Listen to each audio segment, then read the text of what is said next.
Okay. So you talk so many words, difficult Greco-Roman words. See, radiating pain, when there is a compression, it's all about lumbar compression. आपको थोड़ा समझना पड़ेगा कि इतने बड़े बड़े वर्ड बोल के ना आप ठीक नहीं होते, नहीं होते ना। ये सर्जरी बोलेंगे, सर्जरी से ठीक हो जाएंगे क्या?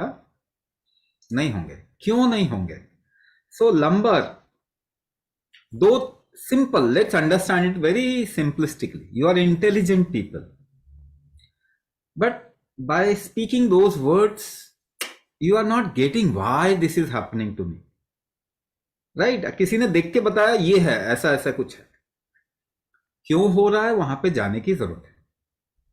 तो सर्वाइकल ऊपर का रीढ़ की हड्डी का upper part is cervical, lower part is lumbar, ठीक है ना। अब ये लंबर में इसको किसी भी नाम से बोलो, basically the lower part of your spine takes the load of your whole body. आपके शरीर का पूरा लोड आपका लोअर पार्ट ऑफ स्पाइन लेता है। तो अगर आपके अंदर अपने को उठाने की, to lift yourself up properly, ये स्ट्रेंथ नहीं है, इसको कहते हैं उदान शक्ति। उदान शक्ति अगर ये नहीं है, what will happen? The vertebra in the lumbar region, lumbar region में जो हड्डियां हैं, रीढ़ की हड्डियां हैं, वो एक दूसरे को दबाएंगी। फिर क्या क्या हो सकता है? बीच में जो डिस्क है वहां पे नर्व वहां से निकलते हैं, नर्व कंप्रेशन हो सकता है, डिस्क प्रोलैप्स हो सकता है, स्लिप डिस्क कहते हैं, वो हो सकता है। और क्या हो सकता है? और क्या हो सकता है? आपको ज्यादा देर खड़े रहने में तकलीफ होगी, उठने बैठने में भी तकलीफ हो सकती है, because lower part takes the whole load, वो तो पूरा लोड लेता है आपको। तो ये उदान शक्ति अगर आप नहीं बढ़ा सकते अपने, तो ये कभी भी ठीक नहीं हो सकता। कभी भी कोई मेडिसिन से आपकी स्ट्रेंथ फैक्टर्स, बॉडी का फंक्शनिंग ठीक नहीं होता। मेडिसिन कोई भी ना मैनेजमेंट होता है थोड़ा। अच्छा, भोजन खा के क्या आप अपनी शक्ति बिल्डअप कर लेंगे? फूड खा के, फूड से तो 40 साल 50 साल फूड खाए, सुपरमैन सुपर वुमेन बन गए क्या? फूड से तो एनर्जी मिलती है ना।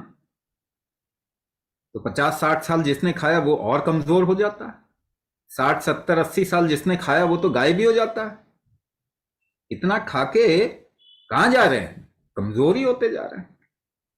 तो फूड से एनर्जी नहीं आती, पहली बात। मेडिसिन आपको ठीक नहीं कर सकता। जितना जल्दी समझ जाइए, मेडिसिन को ना एज एन इमरजेंसी या फिर बहुत जरूरत पड़ने पे इस्तेमाल कीजिए।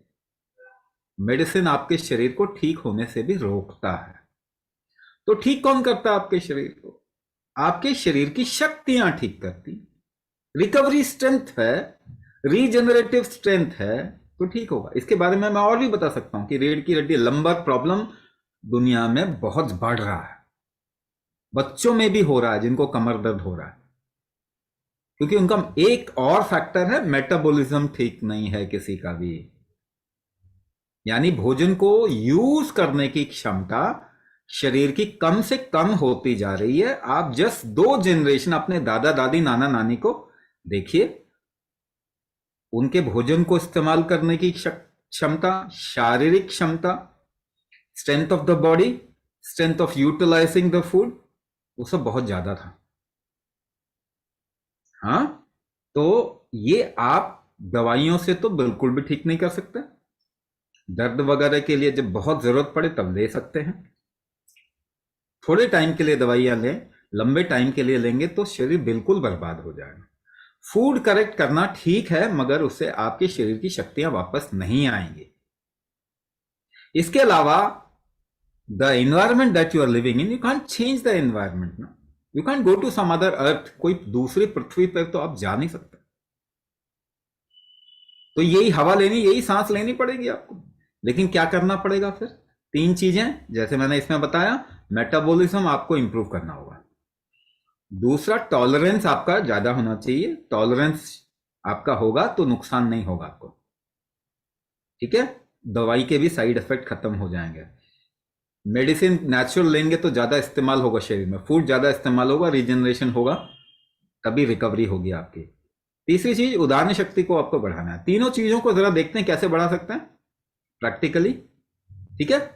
ये समझे, मेटाबॉलिज्म को समझे थोड़ा। तो मेटाबॉलिज्म को किस तरीके से चेक कर सकते हैं आप?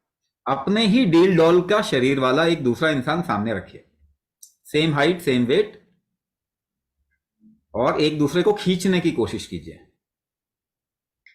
जो खींच लेगा दूसरे को, उसका मेटाबॉलिज्म अच्छा है। पर खींचने के लिए आप इस्तेमाल क्या करते हैं? How do you pull? खींचते कैसे? सांस रोक के। सांस रोक के जो खींच लेगा उसकी सांस रोकने की क्षमता ज्यादा है, कैपेसिटी ज्यादा है। यानी मेटाबॉलिज्म इंप्रूव करने के लिए आपको कुंभक कैपेसिटी बढ़ानी पड़ेगी। Straight forward. इतना भी अगर नहीं समझ पाएंगे, फिर आप अपने शरीर को कैसे ठीक करेंगे? मेटाबॉलिज्म इंप्रूव करना है, दूसरा टॉलरेंस बिल्ड करना है। टॉलरेंस कैसे बिल्ड करेंगे? आप एनवायरमेंट, अभी क्या है, बहुत देखने को मिल रहा है, मौसम जरा सा बदलते ही शरीर के अंदर इंफेक्शन चालू, पता भी नहीं है कौन सा इंफेक्शन, मगर कुछ ना कुछ प्रॉब्लम आ जाती है। लेकिन ऐसे भी तो लोग हैं, ऐसे भी बच्चे हैं जो रेड लाइट पे मिलते हैं ना, बारिश में भी मिलते हैं, ठंड में मिलते हैं, गर्मी में मिलते हैं, हर टाइम। उनको क्यों नहीं होता प्रॉब्लम? उनका टॉलरेंस ज्यादा है। तो टॉलरेंस कैसे बढ़ा सकते हैं? क्योंकि आप अभी कोई बहुत ही शारीरिक रूप से लोड वाला काम तो नहीं कर सकते, तो टॉलरेंस कैसे बढ़ा सकते हैं? प्रैक्टिकल एग्जांपल, 10 किलो उठाइए, टॉलरेट करके देखो कैसे उठाते हैं 10 किलो को। और उठा के अगर आपको सिर पे रखना पड़े या उठा के रखना पड़े तो कैसे टॉलरेट करेंगे? आप अंदर देखेंगे ना, सांस रोक के टॉलरेट करते हैं।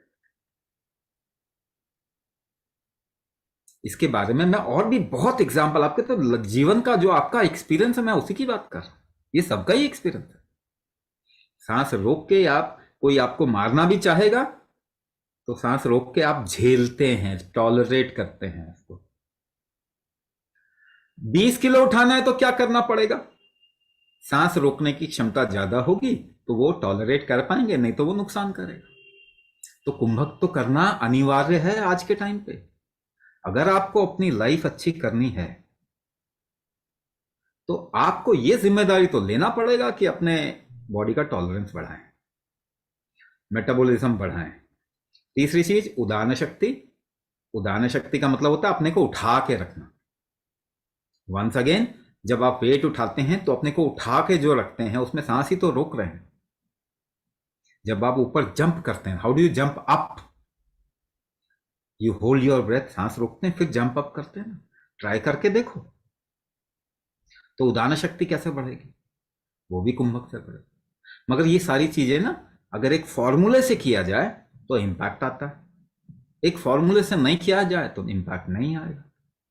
वही हम अपने प्रोग्राम में आपको सिखाएंगे। तो अपनी जिम्मेदारी लेना आपको चालू करना पड़ेगा। बाकी चीजें बहुत जरूरी होने पे रखिए। आपके शरीर में झेलने की क्षमता होगी तो आपका मेडिसिन कम होता जाएगा, जरूरत नहीं पड़ेगी। जैसे जैसे मेडिसिन कम होगा उतना अच्छा फील करेंगे आप। आप सोचते हैं आपको शारीरिक बीमारी है, मगर जिसको शारीरिक बीमारी है, क्या उसको मानसिक बीमारी नहीं है? Body and mind are not two different things. So once you have physical difficulty, you have a mental difficulty, जिसके बारे में कोई बात नहीं कर रहा क्योंकि मालूम ही नहीं है उसको ठीक कैसे करेंगे। क्योंकि फिजिकल डिफिकल्टी भी तो ठीक नहीं कर रहे। 100 साल के अंदर एक भी आर्थराइटिस ठीक हुआ दवाई खा के? रूमेटाइड ऑटोइम्यून डिसऑर्डर ठीक हुआ? डायबिटीज ठीक हुआ?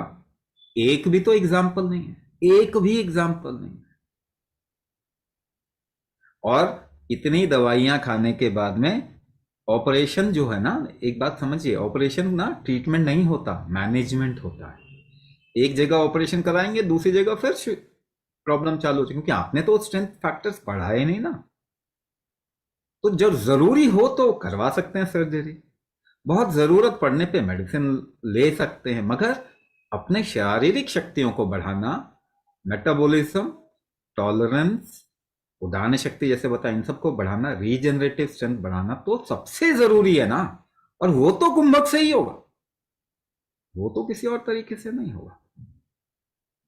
तो आपको एक कदम अपनी लाइफ में डायरेक्शन चेंज करके लेना ही होगा, और आपकी लाइफ बहुत सुंदर हो जाएगी, ये मैं आपको गारंटी देता हूं। बट वो कदम आपको उठाना होगा अपनी जिम्मेदारी लेके, है ना, क्योंकि आपका नुकसान जो हो रहा है ना, इसके लिए कोई भी जिम्मेदारी नहीं लेगा। डायबिटीज बढ़ रही है, थायराइड बढ़ रहा है, हार्ट डिजीज, हार्ट अटैक बढ़ रहे हैं, आर्थराइटिस बढ़ रहा है, रूमेटॉइड ऑटो इम्यून डिसऑर्डर बढ़ रहा है, कुछ भी तो कम नहीं हो रहा। तो एक डायरेक्शन चेंज करके एक कदम उठाइए, आपकी लाइफ बदल जाएगी।